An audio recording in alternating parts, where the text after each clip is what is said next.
José María Latorre, La mirada de la noche. Capítulo 2. Una tumba vacía. Tardé casi 13 años en regresar a Bedford, y cuando lo hice, descubrí que mi padre había tenido razón al decir que era un pueblo sin futuro.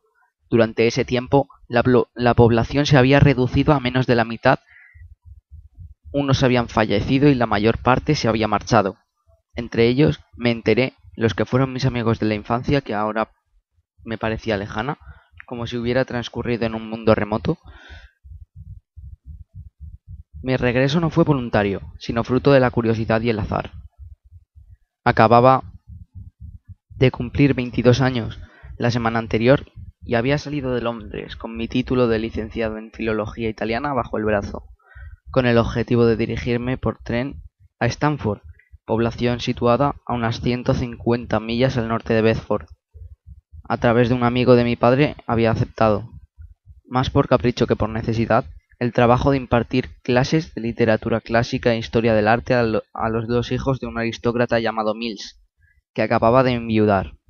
Era miembro del Parlamento desde hacía más de 10 años y propietario de una hermosa casa de campo del siglo IX en la citada Stamford.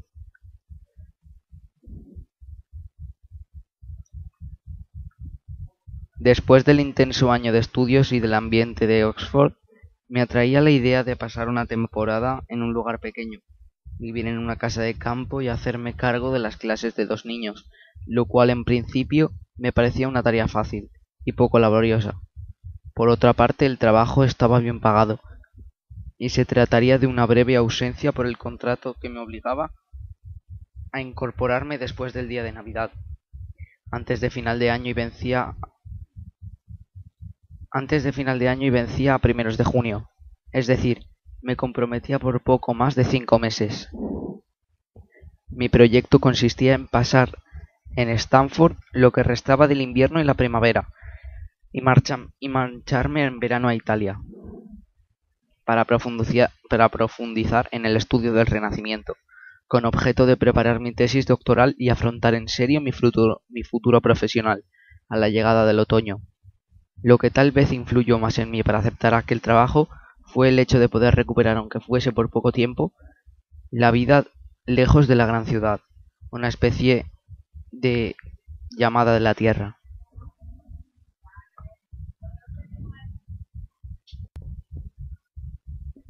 Cuando me enteré de que el tren pasaba por Bedford, sentí como algo se movía dentro de mí. En principio no tenía intención de interrumpir el viaje, pero al ver el estado de abandono en que se encontraba la estación, salí del compartimento y bajé del tren. Estaba oscureciendo. No se veía ninguna luz aparte de la que se suministraba la bombilla del despacho del jefe de estación, y al ver que no bajaba ningún otro viajero, me asaltó la idea de que el tren se había detenido allí para tentarme. Solo me resultó familiar el sonido del viento. A pesar de la oscuridad, me di cuenta de que el cartel con el nombre del pueblo casi había desaparecido debajo de una capa de polvo, y la única persona que me encontré fue el jefe de estación, Hawkins, quien abrió los ojos con sorpresa cuando me identifiqué al acercarme a él. «¿De manera que eres el pequeño Brandon?», dijo sorprendido. No te habría reconocido entre un grupo. Pero ¿qué digo? Si no eras más que un niño cuando te vi por última vez. ¿Y tus padres? Están perfectamente», dije sonriendo. Habíamos entrado en su despacho, tan deteriorado como la estación, y me ofreció un trago de whisky, que rechacé. Disculpa mi curiosidad, pero pocos viajeros paran aquí. En realidad ninguno. A veces pienso que la compañía mantiene esta estación por lástima, aunque sé que no es así. La gente con dinero no piensa en los pobres. Hace unos días recibí una carta en la que me advertían de que me quedan 2 o 3 meses de trabajo. ¿Has venido para comprobar cómo sigue el pueblo? Sí y no. Me pareció mal confesarle que no tenía intención de bajar y lo había hecho movido por un impulso. Voy de camino hacia Stamford y he pensado que estaría bien hacer noche aquí. Los recuerdos, ya sabe. No vas a conocer Bedford. Y no porque haya cambiado. Ahora es un pueblo casi fantasma. Vamos quedando pocos. ¿Tienes alojamiento? No se me ocurrió telefonear. Mal hecho. Dijo y repitió. Mal hecho. Cuando vivíais aquí había 3 hostales. Ahora solo queda uno, pero está siempre cerrado. La señora Partington lo mantiene porque vive en él y cobra una pensión de viudedad gracias a la cual puede ir tirando. Pero ya no paga impuestos por el negocio. Dice que ningún inspector se atrevería a multarla. Espera, voy a telefonear para que te abra la puerta. No suele hacerlo, tiene miedo. ¿Miedo? Hawkins apartó la mirada para responder. Hace tiempo ocurrieron cosas, pero ya pasó. Ahora todo está tranquilo. También había ocurrido cosas cuando yo vivía allí. Mientras esperaba a que Hawkins marcara el número de la señora Partington y hablara con ella, no pude menos de pensar en los sucesos que habían rodeado la muerte de mi abuelo. A pesar de que mis padres y yo no habíamos vuelto a casa, no habíamos vuelto a hablar de ese tema. Como si hubiéramos sellado un pacto de silencio, seguía siendo el recuerdo más vivo e intenso de mi infancia. Aún recordaba sus parpadeos, sus movimientos en el féretro, la escena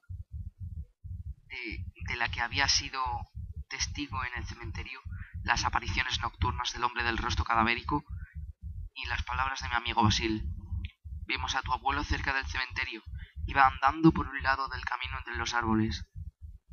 Desde aquel día había pensado muchas veces en eso, sin entenderlo. Al colgar el teléfono, Hawkins dijo que la viuda Partington se alegraba de volver a verme y que me alquilaría con mucho gusto una habitación, aunque fuera por una sola noche. Supongo que te acordarás de dónde está el hostal. Sigue en el mismo sitio, dijo Hawkins sonriendo. Las cosas de la infancia no se olvidan nunca, repuse, y creo que jamás había hablado tan en serio. Permíteme un consejo, Brandon.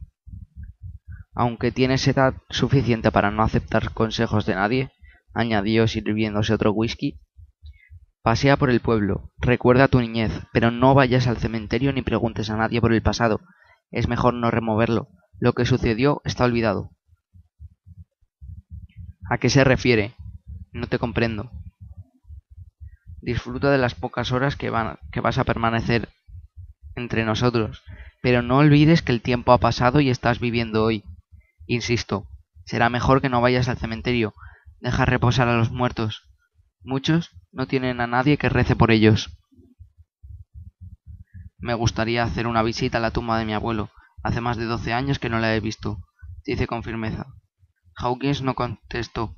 Se limitó a servirse otro tercer whisky, encender su pipa y hurgar entre el desorden de papeles que tenía encima de la mesa. Su silencio me desconcertó, mas no quise insistir. Buenas noches, Hawkins. Nos veremos mañana. Cogeré el tren de las 11. Eso espero, dijo al despedirse. El camino era oscuro y solitario, y no se divisaban luces que advirtieran de la existencia del pueblo. Me arrepentí de no haber pedido desde la estación un coche para que me pasara a recogerme, pero afortunadamente la distancia no era excesiva, no olía tan mal como en mi recuerdo, y el viento pasaba entre los árboles, arrancando de ellos una música que me resultaba familiar, como las viejas canciones de la infancia, pero como ellas provocaba también cierto desasosiego. La densa oscuridad que la falta de la luz de luna había puesto sobre la tierra me impedía reconocer los lugares por los que estaba pasando, si bien me parecía verlos con la linterna de la memoria, y eso hacía que me sintiera emocionado. Sin embargo, mi llegada no pudo ser más decepcionante. Eran muchas las casas que parecían abandonadas y apenas había luces en algunas ventanas. Las calles habían quedado a merced del viento, que se paseaba libremente por ellas porteando ventanas y haciendo gemir los tejados. El hotel de la viuda Partington estaba situado más o menos en el centro del pueblo, entre dos casas que tenían el aspecto de hallarse vacías. Cuando llamé a la puerta, respondió con la voz de la anciana. —¿Brandon? —Sí, soy yo, señora Partington. Me identifiqué. Oí descorrer el cerrojo y me encontré frente a ella. Había alcanzado tal edad que su rostro Su aspecto en general había alcanzado... Su aspecto en general apenas había variado desde el día de mi marcha de Bedford. Podía tener tanto 90 como 100 años. No me pareció diferente a como lo recordaba. Me besó en las mejillas con sus labios fríos como la noche y manifestó su alegría por volver a verme, dejando caer unas lágrimas que resbalaron por su rostro surcado de arrugas. Por Dios, Brandon, eres un hombre, un buen mozo, comentó, pero entra, debes estar cansado del viaje. Hablaba como si todavía viviera en el pasado. Te he preparado una habitación en el primer piso. Siempre has sido mi preferido. Lo reservaba para los buenos clientes. En realidad, podías haber elegido la que quisieras. Supongo que Hawkins te habrá dicho que el pueblo no es ni la sombra del que fue. Nadie viene aquí. Mi hostal solo lo es de nombre. Lo lamento, señora Parrington, y le pido disculpas por causarle tantas molestias. Le estoy muy agradecido. Si hubiera sabido que iba a venir, le habría telefoneado o escrito. Tal vez le he hecho levantarse de la cama. Tonterías, no es ninguna molestia. Al contrario, en cuanto al pueblo, la vida depara muchas sorpresas. Cuando me instalé aquí con mi marido, no habría podido pensar que acabaría así.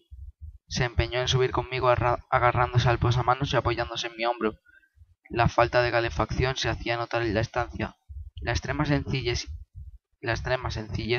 y amueblada con lo imprescindible, pero hacía tanto frío en la calle que a pesar de eso los cristales estaban empañados. ¿Hay algún bar donde se pueda cenar? Quedan 2 bares en Bedford, el de Colin y el de Patrick. Supongo que te debes acordar de ellos, pero no te recomiendo que vayas. Son sucios. Si quieres te prepararé algo yo misma. Ni pensarlo. No pretendo darle más trabajo. Además, me apetece pasear por el pueblo. Debo marcharme en el tren de la mañana y quiero aprovechar el tiempo. Ten cuidado con lo que comes. Sé que no son escrupulosos a la hora de la compra, me advirtió. Sonreí para tranquilizarla. Lo tendré. Por cierto, señora Parrington, ¿continúa viviendo en Bedford aquel Waldstein?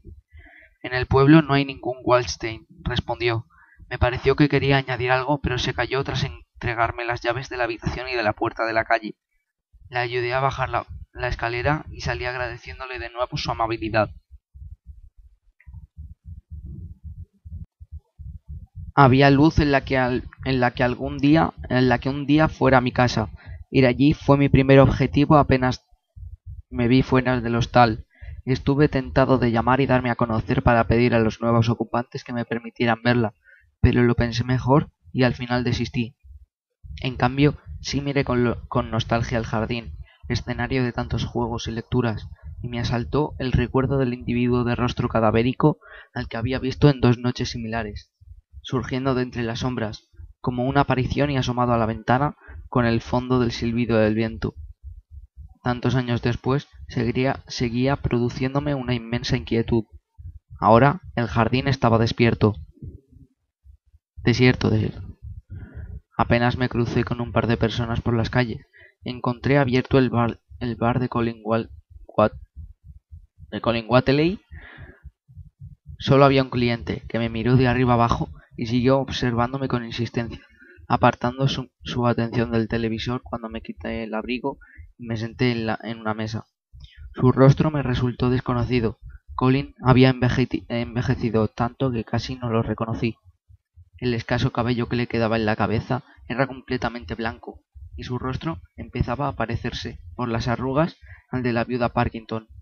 Le pedí que me preparara un bistec con patatas y una jarra de cerveza, y al ver un teléfono en una esquina del mostrador, me levanté para llamar al casa de Mr. Mills, en Stamford, con objetivo de advertirles de mi retraso hasta el día siguiente. Cuando Colin volvió con el plato, le pregunté si me reconocía. Al oír mi nombre, pareció sorprenderse. Brandon. Sí, Brandon Davis. Creía que no volverías nunca al pueblo. ¿Has venido con tus padres? ¿Vas a quedarte mucho tiempo? Quiso saber.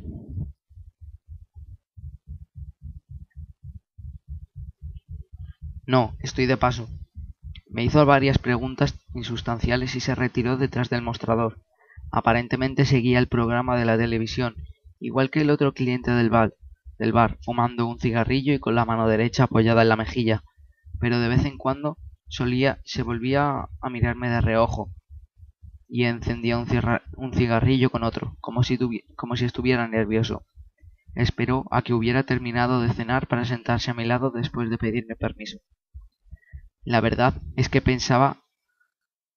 todos pensábamos que no querrías venir nunca más a Bedford, después de lo de tu abuelo. Hicimos la promesa de no contaros nada porque era mejor así, pero sabes que siempre hay alguien que se va de la lengua, y pensé que quizás estarías al tanto de lo sucedido. Por eso me ha extrañado verte por el pueblo. ¿Ves?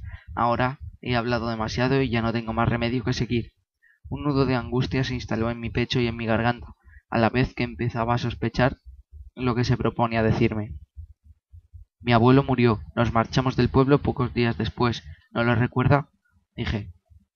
Colin Whateley miró al cliente y a la puerta, y bajó la voz como si quisiera que aquel no le escuchara. Tu abuelo apareció, Brandon. La gente del pueblo le vio después de vuestra marcha. Hubo 3 muertes, 3 vecinos desangrados, un hombre y 2 mujeres, y le atribuyeron la culpa. Una tarde, antes del anochecer, abrieron su tumba y lo encontraron dentro del féretro, tan caliente como si estuviera vivo, y sin señal alguna de descomposición. Me disgusta ser duro, pero no puedo callar ahora que has venido. No se puede vivir tantos años guardando un secreto que te come por dentro. Si bien no participé en ello, decían que salía de la tumba y bebía sangre. Atravesaron su corazón con un palo, le cortaron la cabeza, quemaron el cuerpo y dispersaron las cenizas por los pantanos. Concluyó con brusquedad. Yo notaba las manos frías, aunque empapadas de sudor, y el corazón me latía aceleradamente.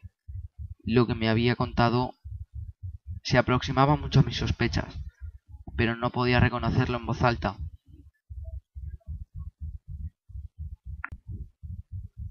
Es imposible. El abuelo estaba muerto. ¿Cómo iba a salir de la tumba? Y aun admitiendo que siguiera vivo, que es mucho admitir porque el doctor Carrington firmó su defunción y es un gran profesional, no podría haberse quitado de encima tanta tierra que le cubría. Traté de recurrir a la lógica. Tuvo ayuda, fue su seca respuesta. Wallstein, dije. Colin asintió. La tierra de la tumba aparecía siempre removida por las mañanas.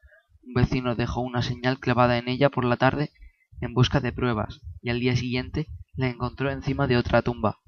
Ese Wallstein y su criado desaparecieron después de lo sucedido con tu abuelo. Ahora la casa vieja y la tumba están vacías. Me levanté sin pedir café, contrariando mi primera intención. Colin, le dije, no he venido a Bedford para oír patrañas. No suceden cosas como las que me ha contado. Chico, te doy mi palabra de que no he mentido. No tienes más que ir al cementerio y verás vacía la tumba de tu abuelo. Si aún así te queda alguna duda, pregúntale a cualquiera que veas por la calle, si es que ves a alguien. Hablaré con el doctor Carrington, dije desde la puerta. El otro cliente del bar había dejado de prestar atención al televisor y me miraba sin disimulo. El doctor murió hace 6 años, pero todavía quedan otros testigos. Si quieres, puedo darte sus nombres. Salí sin despedirme porque no quería que percibiera mi turbación y cerré de golpe la puerta. En pocos minutos todos los fantasmas del pasado habían vuelto a congregarse a mi alrededor para atormentarme y hacerme recordar alucinantes noches que había vivido durante mis últimos días en el pueblo. Algo en mi interior me decía que Colin Whateley no me había engañado. Me froté los ojos junto a mí. El viento hacía vibrar los cristales de la ventana de una casa abandonada. La luna seguía sin aparecer, oculta detrás de los nubarrones. El jefe de estación me había pedido que no fuera al cementerio, sin duda para que no descubriera vacía la tumba del abuelo, pero no contaba con que una persona del pueblo le iba a faltar tiempo para comunicarme cosas que él no quería que supiera. Era inevitable. Hawkins, a pesar de su avanzada edad, conocía poco la naturaleza humana. Me pregunté si lo que había dicho Colin tendría relación con el miedo de la viuda Parkinson. A mí también me faltó tiempo para dirigirme al cementerio. Para ello tuve que volver a pasar cerca de mi antigua casa, por cuyas ventanas iluminadas no se veía el interior, en unos casos porque las cortinas estaban echadas. en otros porque los cristales estaban empañados. No obstante, por las sombras que se dibujaban detrás de las cortinas se advertía cierto movimiento.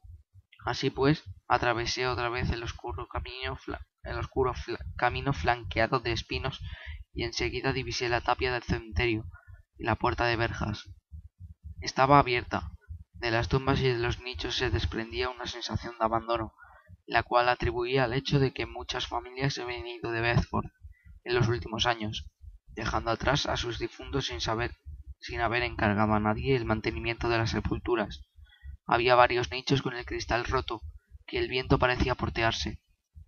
Aunque no tenía que pasar forzosamente por allí, me desvié del sendero inválido por la hierba para observar de cerca el lugar donde había visto de pie al extraño individuo de la noche del entierro de mi abuelo.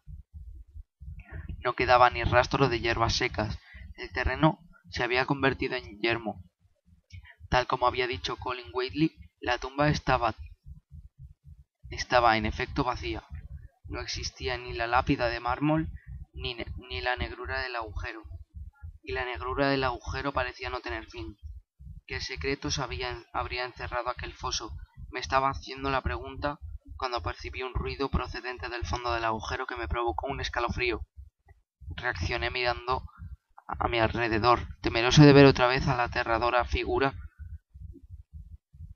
pero aparte de mí no había nadie más en el cementerio, al menos nadie que fuera visible. Sin embargo, volví a percibir el ruido en el fondo de la sepultura. Estaba tan impresionado por el relato de Collins que en ese momento no me habría extrañado ver aparecer surgiendo de la fosa al individuo de rostro cadavérico, con su caminar ralentizado. Quise marcharme, pero mis piernas se negaban a obedecerme, y no sé si lo oí realmente o no, pero creí percibir el tañido de la campana. No es probable que sonara, pero yo lo asociaba con la presencia de Wallstein en mi pasado, y creí haberlo oído. El camposanto seguía desierto. El ruido prosiguió dentro del agujero, y poco después una enorme rata se asomó por el borde de la tumba, vacía. Casi me alegró verla, pese a la repugnancia que me inspiran esos animales. Estuvo mirándome unos segundos con sus ojillos vivarachos, profirió un gruñido y emprendió la huida, escondiéndose por el agujero de otra sepultura. No podía hacer nada más allí, de pie ante la tumba, por lo que retrocedí en busca de la salida observando con recelo la campana recortada, inmóvil, contra el cielo negro. Pensé que sería mejor no contárselo a mis padres para no alterar la tranquilidad de sus vidas. Ellos no vieron parpadear y moverse al abuelo muerto, y por tanto podrían seguir creyendo que no había habido nada anómalo en su fallecimiento, ya en su inhumación. Ahora estaba seguro de que el responsable de lo sucedido era Wallstein, y que éste no era otro que el individuo al que había visto en 2 ocasiones de difícil olvido. Quise asegurarme de que había desaparecido del pueblo y de que la vieja casa estaba deshabitada. Después de subirme a las solapas del abrigo, me alejé del camposanto, sin volverme a mirar atrás. Había visto lo que me proponía ver, y nada me ataba a aquel lugar. Tuve dificultades para encontrar el caserón. No era un sitio al que hubiera ido con frecuencia durante los años que residí en el pueblo, y el tiempo que había transcurrido me impedía avanzar con seguridad, hasta el extremo de que más de una vez creí que iba a perderme. El primer camino que tomé no era el correcto, y me vi forzado a regresar al punto de partida, porque no me atreví a buscar atajos ni otro camino que comunicara con aquel. El viento se había hecho todavía más fuerte, y hacía estremecer los árboles desnudos y los matorrales. Estaba viviendo la eterna confusión de la noche en un lugar que me resultaba casi desconocido. Vadeé un riachuelo seco que ni siquiera recordaba que estuviera allí, y cuando ya desesperaba de encontrar la casa, la vi aparecer de repente, protegida por un guardia de árboles, por una guardia de árboles raquíticos y secos. Parecía deshabitada, y no obstante había algo maligno en ella. como los templos descongrados. A través de la ventana de la planta baja, que tenía 2 cristales rotos, no se veía nada del interior. Para entrar tuve que empujar la puerta. Debía de hacer mucho tiempo que nadie entraba y salía, pues estaba hinchada hasta la humedad, y chirrió estrepitosamente bajo sus goznes. Recibí en el rostro una desagradable parada de aire viciado. Si hubiera habido alguien en la casa, no habría necesitado más pruebas de la entrada de un intruso, pero Colin se había asegurado de que Waldstein ya no estaba en el pueblo. ¿Y si se equivocaba? Esperé al lado de la puerta sin cerrarla, hasta que acostumbré los ojos a la oscuridad. No obstante, recurrí al encendedor para echar el primer vistazo. Estaba en una sala desprovista de muebles a cuyo fondo nacía una escalera. Debajo de ella se advertía una puerta entreabierta a la derecha. Había 2 otras puertas, estas cerradas. Y al otro lado, frente a la ventana, una chimenea apagada, sucia de ceniza.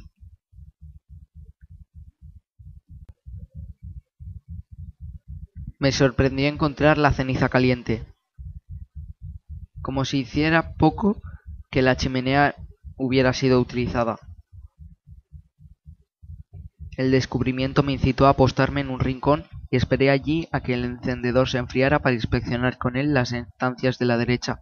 Las 2 estaban vacías a excepción de unas ratas que huyeron al verme. Nunca había notado tanto la falta de vida en un lugar, aunque el detalle de la ceniza caliente parecía indicar lo contrario. Al final de la escalera encontré un pasillo con 4 puertas, tras las cuales había unas habitaciones también vacías. Si Waldstein había vivido un tiempo allí, ¿dónde estaban los muebles? O quizá no los necesitaba. Resultaba difícil creer que aquel individuo hubiera encargado un traslado de mobiliario. Además, se habrían enterado en Bedford. Lo último que inspeccioné fue el sótano, al que llegaba por la pequeña puerta debajo de la escalera, y hedía igual que si hubiera en él un animal muerto. El único detalle que me llamó la atención fue que el suelo de tierra sin embaldosar estaba removido como si hubiese alguien enterrado, o fuera lo que fuese lo que estuviera enterrado allí, se hubiese esforzado por salir. Entonces recordé que Waldstein tenía un criado, y me asaltó la sospecha de que me hallaba ante su tumba.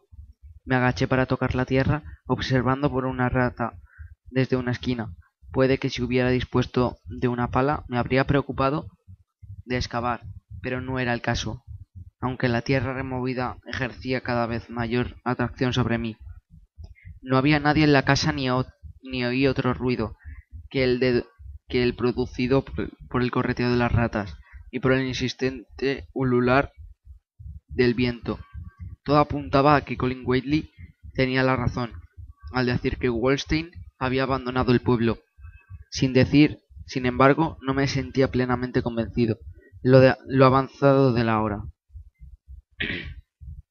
añadido al hecho de recordar que por la mañana debía proseguir el viaje a Stanford, me empujó a salir del caserón.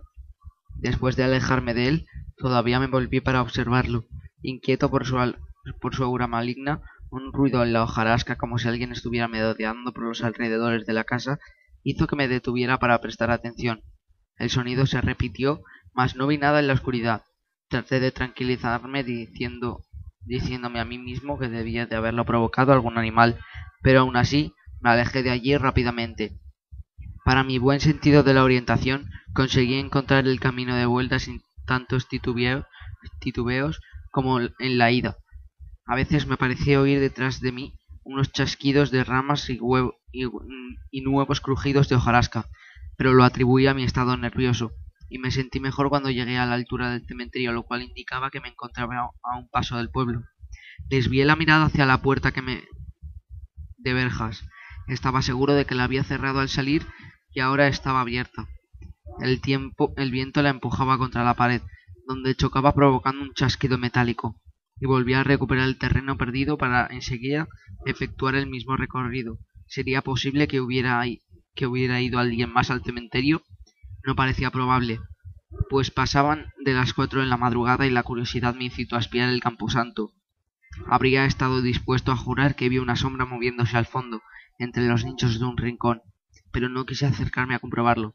Dejé la puerta cerrada y regresé a buen paso del pueblo, cuyas calles se hallaban desiertas a excepción de algún perro vagabundo.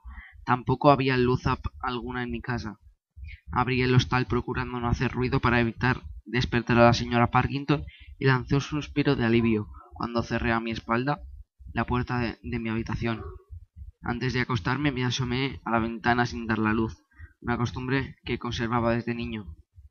El pueblo, dormido, parecía aún más desolado que a mi llegada, y agradecí mentalmente a mi padre que hubiera tomado la iniciativa de sacarnos de él. Tuve un sueño inquieto, poblado por pesadillas en las que se mezclaban todos los elementos que habían concurrido en mi paseo nocturno, incluida la tumba abierta y los ojillos de la rata, y me desperté con tiempo suficiente para tomar un buen desayuno y despedirme de la anciana, que no hizo más que observarme. Anoche volviste muy tarde, Brandon.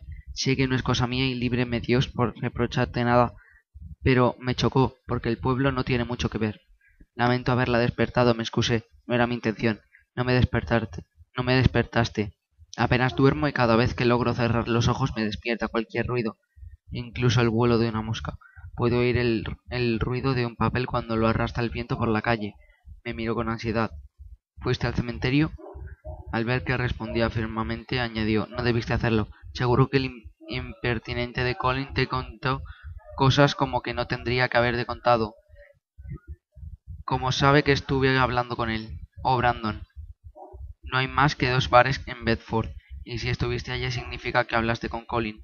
Olvidas que conozco bien a la gente de este pueblo y sé que Colin Whateley tiene la lengua larga. Bien, ahora ya no hay remedio, por favor. No se lo digas a tus padres, les haría daño. Entonces, ¿es cierto? No sé cómo te lo contó Colin, pero los hechos te sucedieron. Me tomé tiempo para responder intentando tranquilizarla. No pensaba hacerlo. Me refiero a decírselo a mis padres. La señora Parkinson me dio unas palmadas en la mano. Todo pasó. Es mejor olvidarlo. Estoy convencida de que no volveremos a ver nunca más a aquel Weinstein. La anciana no podía saber que estaba equivocada, por lo menos en lo que a mí se refería. Unas lágrimas cayeron de sus ojos mientras aseguraba que, a causa de su edad, era la última vez que nos íbamos a ver, y salió a la puerta para despedirse. A distancia le dije adiós con la mano, en parte entristecido y en parte satisfecho por marcharme de Bedford. En la estación preferí no decirle nada a Hawkins a propósito de mis descubrimientos de la noche anterior porque no quería pensar más en ello. Y satisfecho de marcharme, subí sin mirar atrás al tren que debía llevarme a Stamford, el cual llegó a la hora señalada. Ignoraba que mi pesadilla estaba lejos de haber terminado. Al contrario, solo había vivido el principio.